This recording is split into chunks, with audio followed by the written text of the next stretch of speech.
Hello बच्चा party. Hello everyone, स्वागत है आप सभी का।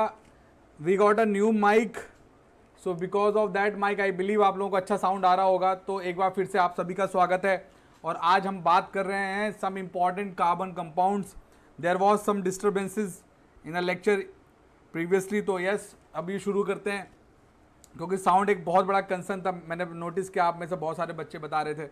तो आज आप लोग मुझे बताना कि साउंड आज कैसा आ रहा है। ठीक है, we have done some other settings. So बच्चा party, let's talk about carbon compounds like ethanol and ethanoic acid.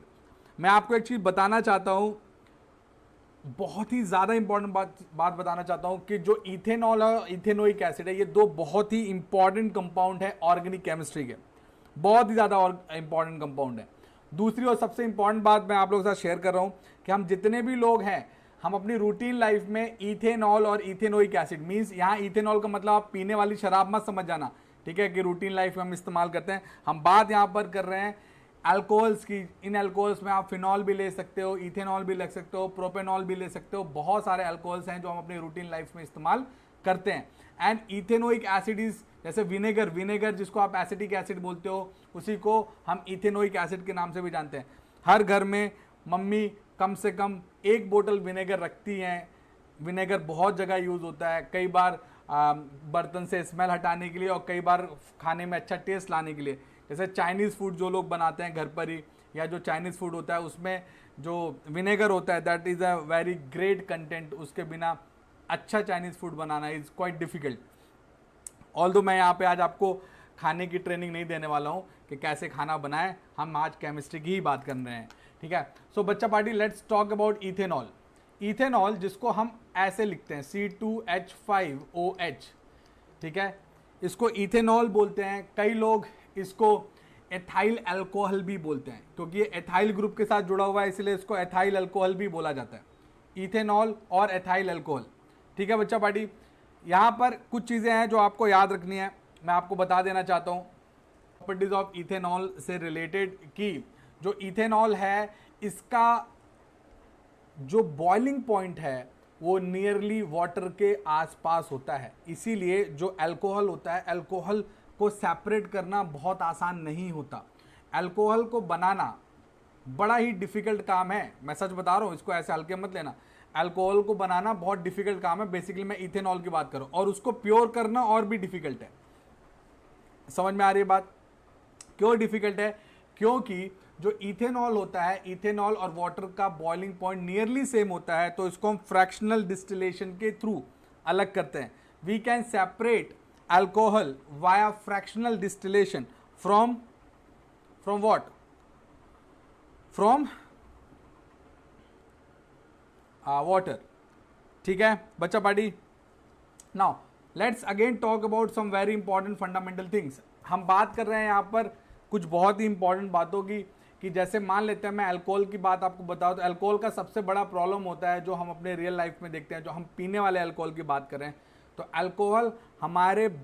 Alcohol ऐसा केमिकल है जो हमारे स्टमक में ही एब्जॉर्ब होने की क्षमता रखता है। अब बिकॉज अल्कोहल स्टमक में ही एब्जॉर्ब हो सकता है, तो इस कारण से इसका मेटाबॉलिज्म बहुत फास्ट होता है और पीने के बहुत कुछ मिनटों के बाद ही इंसान को नशा चढ़ने लगता है।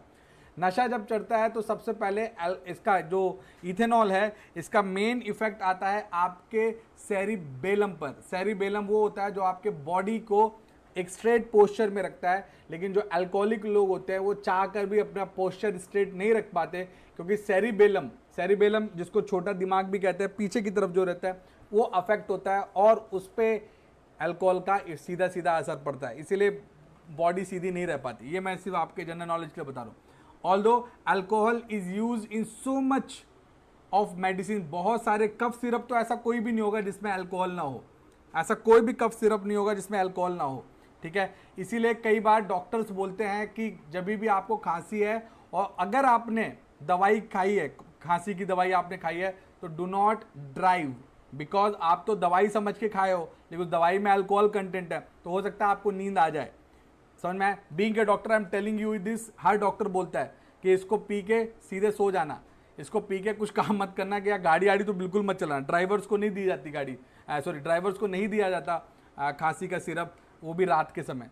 नहीं तो ड्राइवर क्या है, उनको तो हैबिट है, रात में ट्रक वाले तो लगा के पी के निकल लिए, मतलब गाड़ी लेके निकल लिया ऐसा, समझ में। Now there is a word called absolute alcohol. Absolute alcohol ये क्या होता है? Absolute alcohol is the purest form. ये प्योर अल्कोहल होता है ना, प्योर इथेनॉल, प्योर इथेनॉल को हम एब्सोल्यूट अल्कोहल कहते हैं। इसको आप डाइल्यूट भी कर लो ना, डाइल्यूट मतलब इसमें पानी भी मिला लो कितना भी, फिर भी ये हमारे बॉडी के लिए बहुत डेंजरस होता है, पर्टिकुलरली लीवर के लिए एंड स्टमक के लिए, समझ में आया। तो लीवर स्टमक को लीथल के लिए बहुत लीथल होता है, और ऑब्वियसली लाइफ के लिए भी बहुत थ्रेटनिंग होता है एब्सोल्यूट अल्कोहल। मैं आपको बताऊं, जो लोग बहुत ज़बरदस्त अल्कोहलिक होते हैं उनको तो मत पीने का बहाना चाहिए, और वो एब्सोल्यूट अल्कोहल को भी पीने से नहीं चूकते, समझ में आया। जैसे आप सबको पता है कि शुरू में जब अभी कोविड सिचुएशन डेवलप हुई हमारे कंट्री के अंदर, तो उस समय सैनिटाइजर भी कुछ लोग पी गए थे, उनमें से कईयों की डेथ भी हो गई थी, इतना उनको पीने का चस्का छाया हुआ था, समझ में आया। जबकि sanitizer is a very difficult and different alcohol composition, समझ में आ रही बात। वो पीने लायक तो कभी नहीं था, लेकिन लोगों को इतना था, कई लोग मर गए, तो समझ में आ रही बात। Now let me explain one thing which is not mention here, यहाँ पर नहीं लिखा हुआ है। अल्कोहल बनाने का एक देसी तरीका है जो बहुत कॉमनली यूज़ किया जाता है। जितने भी कार्बोहाइड्रेट कैरिंग ग्रेन्स होते हैं, चाहे वो मेज हो, चाहे बार्ली हो, चाहे राइस हो, चाहे ग्रेप्स हो, जिनमें बहुत ज़्यादा शुगर कंटेंट होता है, उनका ज़्यादातर इस्तेमाल किया जाता है अल्कोहल बनाने के लिए। करते क्या है कि जो भी फूड है, जो भी ग्रेन्स की मैंने बात की, उन ग्रेन्स को लेके क्या करते हैं, उसको एक बंद कंटेनर में डाल देते हैं हल्के से पानी के साथ, और ढक्कन बंद कर देते हैं, सिंपली, समझ में आए। ढक्कन पूरी तरह बंद करते हैं, एयर टाइट बंद करते हैं। ऐसा क्यों करते हैं? ऐसा इसलिए करते हैं ताकि एनएरोबिक रेस्पिरेशन हो। एनएरोबिक रेस्पिरेशन क्यों? क्योंकि आपको अच्छी तरह पता है कि जो ग्लूकोज होता है, उसका जब एनएरोबिक रेस्पिरेशन होता है, जिसको कई लोग आसान भाषा में फर्मेंटेशन भी कहते हैं, तब there is formation of 2C2H5OH and again you get CO2। ये जो CO2 है बहुत बड़ा क्राइटेरिया सेट करता है, क्योंकि ये जो CO2 है, कार्बन डाइऑक्साइड, ये बुलबुले सुनाई देते हैं। तो जो बर्तन है ना, जिस बर्तन में अल्कोहल बनाया जा रहा है, उस बर्तन में ना जो बनाने वाला वो कान लगा के सुनता है, तो उसे गुड़ गुड़ गुड़ गुड़ ऐसी आवाज़ आती है, और जब तक आवाज़ आती है मतलब तब तक ये प्रोसेस चल रही है। जब ये आवाज़ आना बंद हो जाती है, मतलब जितना भी कार्बोहाइड्रेट था उस बॉक्स के अंदर, कंटेनर के अंदर, वो पूरा अल्कोहल में कन्वर्ट हो चुका है, समझ में आ रही बात। और जब वो कन्वर्ट हो जाता है, तब इसमें है ना एक अजीब सी गंदी सी स्मेल के साथ एक गाढ़ा फ्लूइड करेक्ट बन जाता है, और फिर उसको क्या किया जाता है, फ्रैक्शनल डिस्टिलेशन के लिए गाँव में किया जाता है। मैंने बनाया नहीं है, लेकिन सब्जेक्ट का नॉलेज होने के कारण पता है। ऐसा मत सोचना अपन को यहाँ पे इसको गर्म करते हैं तो ऑब्वियसली जो वाटर या मॉइस्चर है उसके साथ ये ऐसे निकल के जाता है, ठीक है। फिर यहाँ पर ड्रॉप बाय ड्रॉप इकट्ठा होता है। ऑल्दो ये एक और थोड़ा कॉम्प्लिकेटेड प्रोसेस है, लेकिन गांव में देसी शराब ऐसी बनाई जाती है, ठीक है। बाहर अपने, या जो आपने बताऊं, शायद आपको पता होगा, नहीं पता है तो आप लोग डिस्कवरी चैनल पे इसके ऊपर रिसर्च कर सकते हो, बड़ा मज़ा आएगा। कुछ ऐसे कंपनीज हैं जो लोग ये जो कंटेनर है ना, ये जो कंटेनर यूज़ कर रहे हैं आप यहाँ पे, ये वाला कंटेनर, इसमें वुडन कंटेनर यूज़ करते हैं, वुडन कंटेनर।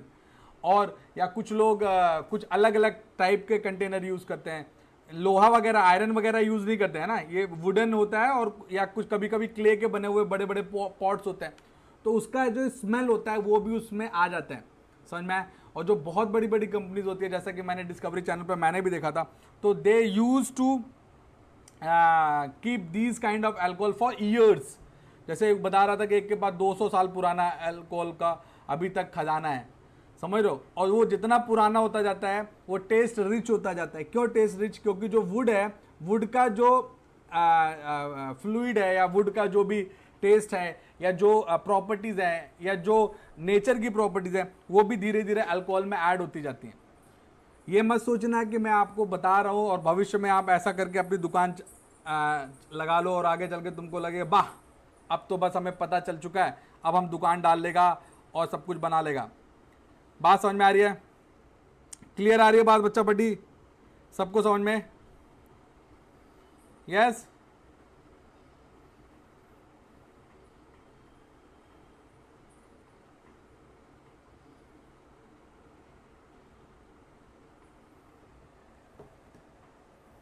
क्लियर है बच्चा पार्टी? नाउ अभी एक और इंटरेस्टिंग बात है जो आप लोगों को मैं बताता हूं। यस यस यस, अभी अल्कोहल के ऊपर बहुत सारा हमने डिस्कशन कर लिया, तो हमने ये जाना अल्कोहल के बारे में कि अल्कोहल क्या करते हैं। अल्कोहल में ये नेचर होता है, वो उनका बॉइलिंग पॉइंट नियरली वाटर के बराबर होता है। अब क्योंकि वो वाटर के बराबर बॉइलिंग पॉइंट रखते हैं, तो यस उनको फ्रैक्शनल डिस्टिलेशन के बारे में हम सेपरेट कर सकते हैं।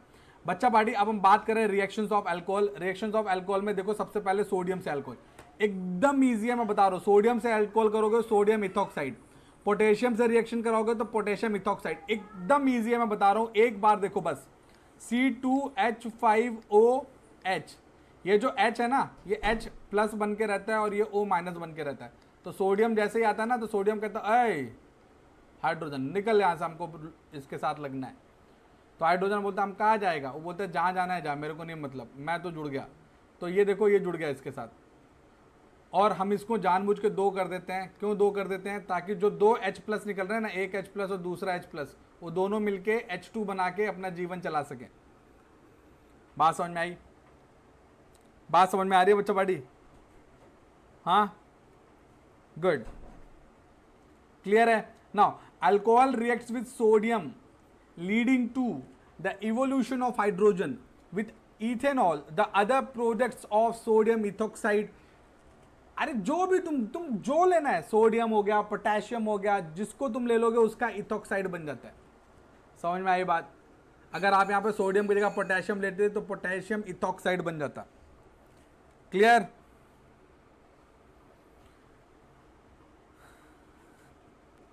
क्लियर आ रही है बात समझ में?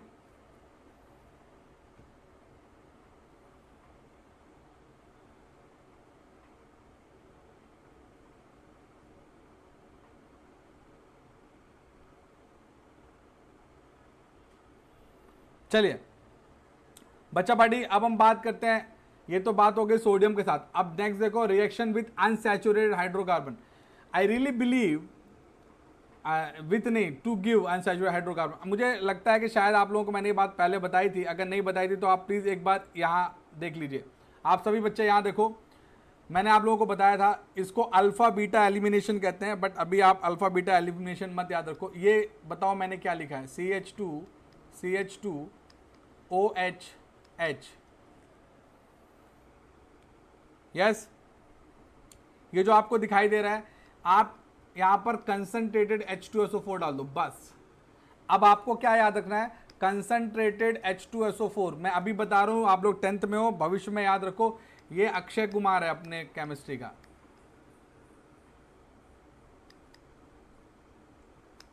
अक्षय कुमार, क्योंकि इसका भी काम क्या है, पानी निकालना।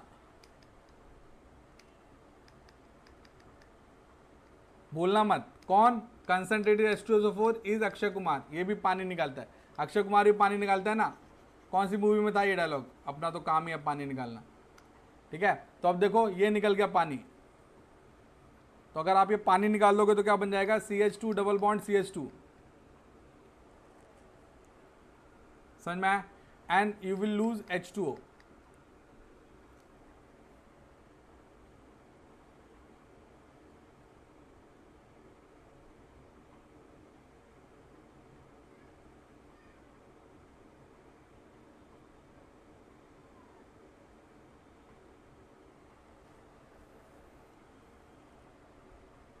क्लियर बच्चों party?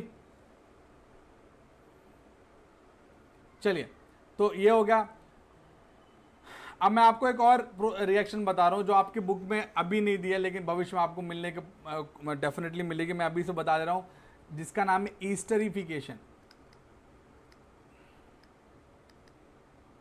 ईस्टरिफिकेशन, esterification is basically the process to make esters. और ईस्टर्स बनाने के लिए आपके पास रहता है अल्कोहल और एसिड लेते हैं। कौन सा एसिड? यहाँ पे कार्बोक्सिलिक एसिड की बात हो रही है। ठीक है, कार्बोक्सिलिक एसिड, और फिर से अक्षय कुमार को डाल देते हैं। और ये अक्षय कुमार फिर से पानी निकाल देता है ईस्टर के साथ। चलो आ जाओ, एक प्रोसेस देख लो। अब एक प्रोसेस देखो, जैसे हमने लिखा C2H5OH और यहाँ हमने ले लिया CH3COOH, हमने डाल दिया अक्षय कुमार को। किसी को दिक्कत तो नहीं, अक्षय कुमार का फैन ना हो और बोल रहा होगा अरे क्या है यार Akshay Kumar, I don't like Akshay Kumar at all. तो ये देखो, ये गया पानी H2O, तो ये बन गया C2H5OCCH3। ये एक्चुअली इथाइल इथेनोएट है, ईस्टर है।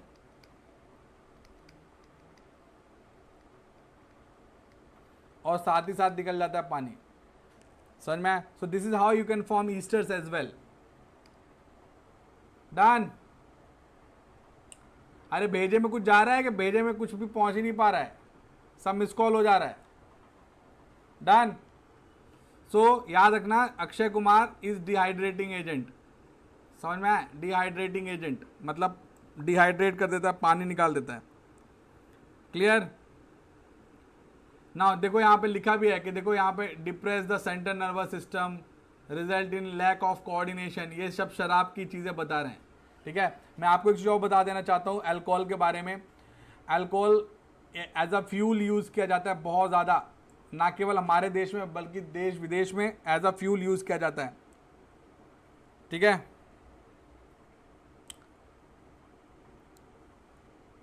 क्लियर है?